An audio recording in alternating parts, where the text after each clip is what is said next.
this is Danielle from Perfect Review. Thank you so much for buying our tap and review cards. I thought I'd better show you how to quickly start getting reviews on the spot from your happy customers. The review cards look like this, and they have a QR code on the back. How they work is if your customers have got an iPhone, simply hold the card on the top of the phone and that will open up Safari, and then the review platform opens exactly like that, and then they can choose where they would like to leave a review.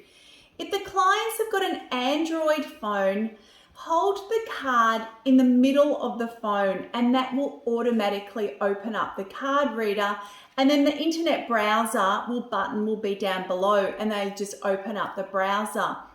Now, for some reason, if the card doesn't open up a phone, it's because they've either got a phone case around the phone, which is stopping it from connecting, or the phone is an older model.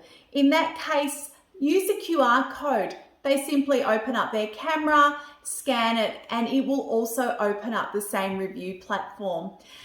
Thank you again for buying the cards. The next video in this article, I'll actually talk about how to supercharge your reviews and make them even more powerful.